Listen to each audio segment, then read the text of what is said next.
Ladies and gentlemen, welcome again to another edition of the Bilingual Press Review on CAM1 Radio and Television. This is actually the weekend edition since it's Friday, and we have a lot in store for you guys. Of course, I am a Comrade Charles Abani, always at the service of the community, and today's edition is going to immediately kickstart with the National Post. The National Post, which is on our agenda today, the National Post which reports today and says Riyadh Islamic Solidarity Games, the green, red, and yellow on the podium at the Islamic Solidarity Games in Riyadh. Saudi Arabia Cameroon's athletes have made a stunning breakthrough, clinching 9 medals so far. The team's impressive haul includes 2 gold, 2 silver, and 5 bronze medals, showcasing Cameroon's growing strength in international sports. The outstanding performance has placed the nation among the notable contenders at the tournament that brings together athletes from across the Islamic world. Page 5 tells us more. Power supply. Cameroon takes back control of energy supply sector following an ongoing financial challenges in the energy sector that has affected payments to major power producers and operational difficulties with the National Transmission Company. The Cameroon government has officially acquired 95% of the National Electricity Distributor, NAO, this Wednesday. And also mining sector, over 25,000 new jobs set to be created in 2026. Page 3 tells us more on this particular story. Meantime, fugitive Isaac Shiroma Bakari declares today National Day of Mourning. The National Mourning Day to be observed today, Friday, November 21st. Countrywide seeks to honor those killed during recent political protest. Page 2 tells us more on the National Post. We have the Post. The Post reports today and says government takes back ownership of NAO amidst lingering challenges. Over 75% of rural population still without electricity, according to the World Bank and reported by the Post. Meantime, Sonjo Kia launches private marriage matchmaking platform connecting serious singles across Cameroon and the diaspora. And also the Post comment, time for national reconciliation and appeasement is another must-read story on the Post today. And also there is also a disclaimer on the Post today which says we don't run money schemes. Beware of scammers using the Post name to scam unsuspecting individuals. So you can also be very keen about the copy of the Post you buy out there, because the Post is giving out a disclaimer today concerning their publications. The Guardian Post is up next for review. The Guardian Post reports today and says at a working session with the visiting Equatorial Guinea Vice President, SNH market Cameroon's strategic energy sovereignty projects, according to the Guardian Post this morning. The Guardian Post reports and said the National Hydrocarbons Corporation, SNH, has marketed its strategic energy projects to the visiting Vice President of Equatorial Guinea, His Excellency Teodoro Ngema Obiang Mange. The project for the construction of an ultra-modern petroleum products storage complex and a modern refinery intended to ensure continuous availability, security of supply, and a reduction in logistical risks were presented to the official on Wednesday, November 19, 2025. This was during a working session at the Equatorial Guinean Vice President and his delegation had with senior officials of SNH in Yaoundé. Both parties also used the meeting to review the path covered and ways to speed up the joint exploitation of the cross-border Yolanda hydrocarbon fields, which President Paul Biya and his counterpart of Equatorial Guinea, Teodoro Obiang Ngema Bazoko, engaged in March 2023. Another must-read story today on page 6 and 7, respectively, of the Guardian Post. On the Guardian Post, at close of the 2025 National Prayer Breakfast, Speaker charged Cameroonians to stay off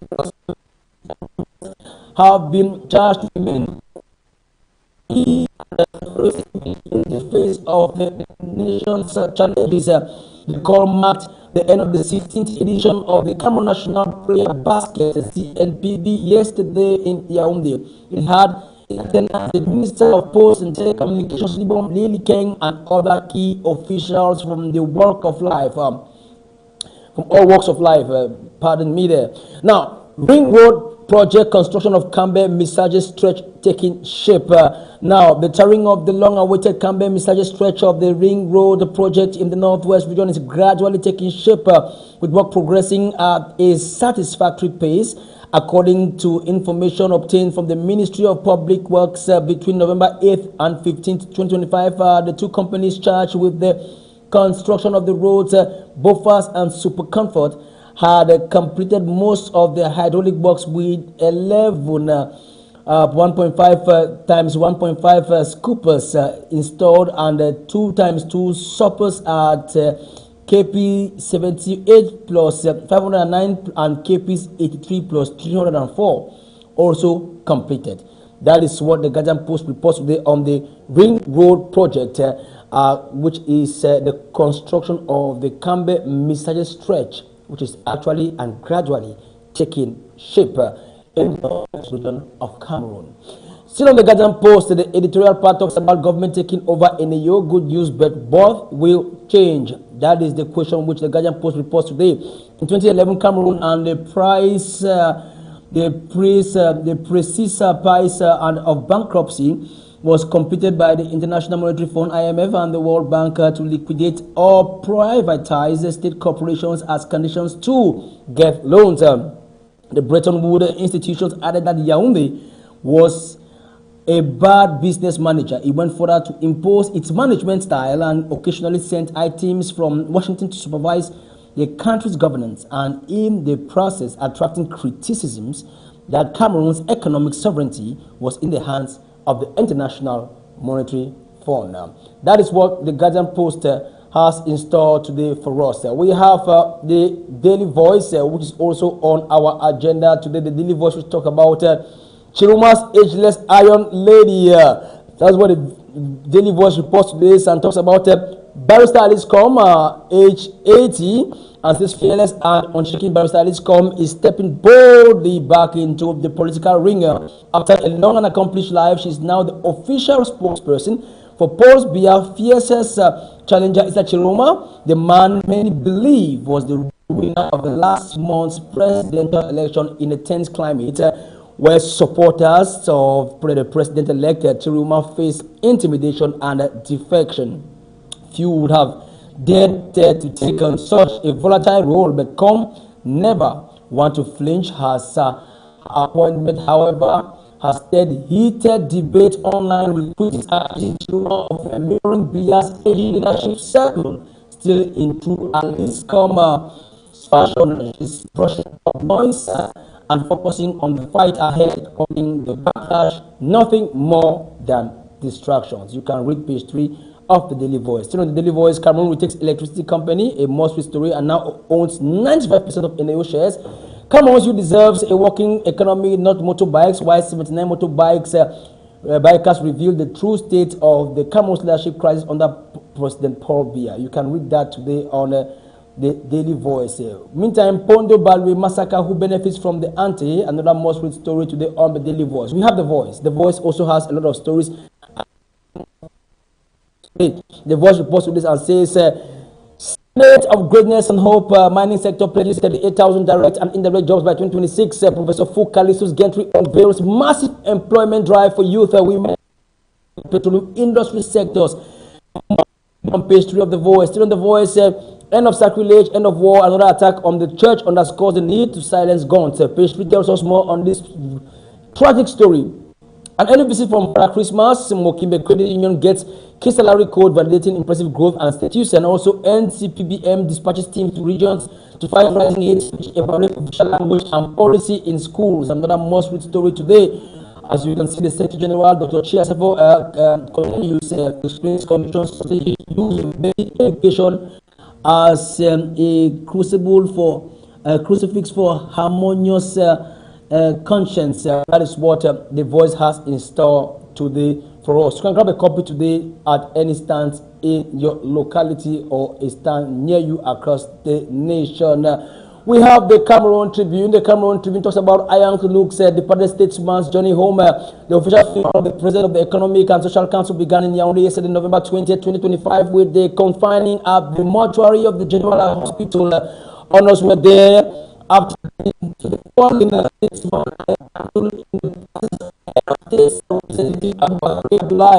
ahead of his burial tomorrow in Dukula Mayo Dunaya's division in the far north region. Pages 2 and 3 respectively of the Guardian Post, or rather Cameroon Tribune, tells us more in its entirety. And still on the Cameroon Tribune, Gabon massacre trial verdict on December 18th. The massacre trial, the Ngabo incident trial has reached a critical stage, with defense lawyers arguing that soldiers acted in legitimate self-defense against separatist fighters in February 2020. The military court closing arguments yesterday, November 20, 2025, and is expected to deliver its verdict on December 18, 2025. Pages 16 and 17, respectively, of the Cameroon Tribune tells us more. À la une du Cameroon Tribune, promotion des femmes et des jeunes comme premier, le président de la République, Paul Biya, qui annonce plus de responsabilités pour ces catégories de la population, a posé un premier acte fort hier en nommant Marie-Claire Seng et Lang, procureur général près la Cour suprême, une autre fonction qui n'avait jamais été occupée par une dame portée. Et première réaction de la promue, vous verrez la page 2 de Cameroon Tribune qui nous en dit plus sur cette histoire. Élection régionale, la bataille des chefs en dehors de la Damawa, Est et du Nord, où des consensus se sont dégagés. Les autres régions enregistrent plusieurs listes concurrentes de représentants du commandement traditionnel dans le cadre de l'élection du 30 novembre prochain. Page 8 et 9, vous en dites plus aujourd'hui sur Cameroon Tribune. Et toujours sur Cameroon Tribune, jeu de la solidarité islamique, une dizaine de médailles déjà, avec la médaille d'or d'Emmanuel Essemen et le bronze d'Emmanuel Bongogne sur 200 mètres mercredi dernier à Riyad. La moisson camerounaise a encore augmenté en attendant les derniers prévus de Passe 30 et 31, nous en dit plus sur Cameroun Tribune de ce jour. Nouvelle expression, crise anglophone. Si peut être enlevé dans le nord-ouest. Nouvelle expression, nous en dit sur la page 2, qui titre: dans la nuit de mardi à mercredi dernier, les individus donnés comme des séparatistes anglophones ont tapé d'abord 3 prêtres, ensuite 3 autres envoyés par l'archevêque de Bamenda pour négocier la libération des premiers. La plus grande pensée au sein du clergé catholique se passe immédiatement après la visite du nonce apostolique dans la région. Page 2, nous en disons plus aujourd'hui sur nouvelle expression. Il y a aussi beaucoup d'autres histoires sur nouvelle expression ce matin. Force électorale, près de 2000 détenus et 39 morts confirmés. Page 4, nous en dit plus. Chambre des comptes, article 66 à l'ordre du jour. Page 3. Industrialisation du Cameroun, les 10 erreurs fatales de Biya. Page 6, 7 bouts respectivement de la nouvelle expression nous en dit plus. CAF Award, le Maroc sur le toit de l'Afrique. Page 5, exclusivement pour la page sport, sur nouvelle expression sur les CAF Awards au Maroc à Rabat. Vous pouvez lire ça exclusivement sur la nouvelle expression ce jour. Quotidien, émergence. Et aussi au rendez-vous sur CAM1 Television. Manifestation post-électorale, le nombre de personnes arrêtées par région, c'est à voir sur la page 5 de quotidien émergence. Marie-Claire Seng-Elang, nouvelle procureure générale, selon émergence, et plus de 2 milliards investis dans la santé sur quotidien émergence, et c'est sur la page 3 du quotidien émergence ce matin. Et aussi classement FIFA, l'inarrêtable dérigolade de Lyon, c'est à voir sur la page 4 de la nouvelle expression qui est dans les kiosques de ce jour et qui nous dit beaucoup de choses. Le Sahel qui titre aujourd'hui Ayang Look, dernier voyage d'un grand serviteur de l'État. Le Sahel qui titre aussi et qui parle aussi des régionales 2025. Manauda et PRV se mobilisent à Mokolo. Selon le Sahel, et 131 projets ont été exécutés et réceptionnés pour 8,4 milliards de francs CFA. L'interview de Oumarou Ousmanou, président du Conseil régional du Nord. Page 6 et 7 nous en dit plus. À la Damawa, le RDPC à la conquête du Conseil régional à Yaoundé, l'élite chrétien confie le Cameroun à Dieu. C'est à voir sur la page 3.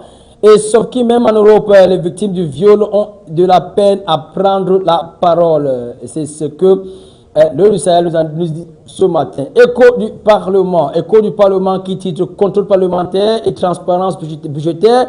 La Commission des finances et du budget de l'Assemblée nationale et la Chambre des comptes de la Cour suprême sur la même longueur d'onde. C'est à voir sur la page 2 et 3 d'écho du Parlement. Et toujours sur l'écho du Parlement, le réseau des parlementaires pour l'évaluation et le développement. la délégation camerounaise en mission au Maroc. C'est à voir sur la page 9 d'Écho du Parlement. Vous pouvez vous en procurer une copie ce matin. C'est dans les kiosques en ce moment. L'étudiant qui nous parle de journalisme appelé de l'intelligence artificielle, le mode d'emploi. Hier, l'Institut français du Cameroun, IFC, a accueilli une conférence sur le thème intelligence artificielle et journalisme. Cette rencontre visait à utiliser les professionnels de médias et les étudiants en journalisme sur l'usage optimal des outils d'IA dans le respect des principes d'éthique et de vérification de l'information. Elle s'adressait aussi aux étudiants, journalistes en actif, que futurs professionnels appelés à évoluer dans un paysage médiatique en pleine mutation. C'est ce que l'étudiant a nous dit ce matin. Aussi, cet étudiant shoot oratoire, l'UEI lance la 3e édition en prélude de la Journée internationale des droits humains célébrée le 10 décembre. La délégation de l'Union européenne et les États membres représentés à Yaoundé ont lancé la 3e édition du concours de shoot oratoire. Round-up, centre de promotion de la femme et de la famille. 406 apprenants diplômés, c'est à voir sur la page 6 de l'étudiant de ce matin qui nous en dit plus. Et aussi, le ministère des Mines et de l'Industrie et du Développement Technologie a présidé mercredi 18 novembre à Yaoundé l'échange entre jeunes, femmes et acteurs du secteur minier. Page 2, nous en dit plus aujourd'hui sur l'étudiant. La voix du consommateur est au rendez-vous sur CAM1 aujourd'hui. La voix du consommateur qui parle des citoyens arnaqués par beaucoup de gens. Le Cameroun a connu ces dernières années des scandales d'arnaque financière de masse tels que Mida, Limal et Sunron en 2024. Au courant de cette année, ce sont les plateformes MDB et Cloud Bourse qui utilisent les réseaux sociaux, les emails et fausses publicités pour apporter des victimes. Ils promettent souvent des profits élevés avec peu de risques, trompant ainsi les gens pour qu'ils investissent. L'Antique et l'ANIF sont appelés à la rescousse. Page 3 nous en dit plus. Paris, la Focaco au salon du chocolat, plus de 20 ans, pays d'Afrique, d'Amérique et d'Asie ont participé, réunissant planteurs et engagés dans la valorisation. Rachat et des données, le Cameroun dupé parti. M. Christian Timbanem Bomo dénonce un déficit de plus de 500 millions de francs CFA lésés sur le dos du contribuable. C'est ce que la voix du consommateur nous dit ce matin. Et aussi comment éviter ce tueur silencieux qui est le diable de la voix du consommateur qui vous rendira plus. L'économie quotidienne, par l'économie comme d'habitude, chaque jour sur CAM1 Television, l'économie quotidienne qui parle aujourd'hui, qui titre Gaz, comment Yaoundé et Malabo s'activent pour développer le projet Yo-Yo Yolanda, c'est-à-dire les avancées enregistrées ont été évaluées au cours d'une rencontre entre Théodoro et Biangema, Mangué, vice-président de la Guinée équatoriale, et les responsables de la Société nationale des hydrocarbures SNH. Page 3 nous en dit plus sur l'économie quotidienne. Aussi, Route Douala et Bafoussam, la BID mobilise 139 milliards de francs CFA pour les travaux de réhabilitation. Et aussi nomination Ramon Djara, nouveau représentant de la BEI en Afrique centrale. L'initiative, l'Afrique se dote d'un conseil de l'intelligence artificielle. Nos eaux extrêmes nord, ce que la crise sécuritaire fait perdre au secteur agricole. C'est à revoir sur la page 4 de l'économie quotidienne de ce jour, qui est seulement les kiosques en ce moment. Info Santé qui parle de santé comme d'habitude. Info Santé qui parle de la supplémentation en vitamine A. Hélène Keller, en mode de sensibilisation, en prélude à la semaine d'action de santé en nutrition infantile et maternelle qui se tiendra le 4 au 7 décembre prochain. Hélène Keller International a organisé une séance de sensibilisation des mamans à la maternité, centre médical Marie-Reine d'étudier hier, 20 novembre 2025, afin de compléter leur connaissance sur l'administration et les bienfaits de la vitamine A. Lutte contre les résistances aux antimicrobiens, le Tchad vient sur pied un comité technique sur le sort de la cérémonie de lancement de la semaine mondiale de lutte contre la résistance aux antimicrobiens qui s'est tenue le 19 novembre 2025 à Djamena. C'est à revoir sur la page 11 de Info Santé de ce matin. Mesdames et messieurs, c'est avec Info Santé qu'on clôture cette revue de presse bilingue sur CAM1 Radio et Télévision. Pour présentation, j'étais comme Charles Banet. Je serai ici encore lundi pour une autre édition de la revue de presse bilingue sur CAM1 Radio et Télévision. Passez une agréable week-end accompagné de nos programmes sur CAM1 Radio et Télévision. Ciao.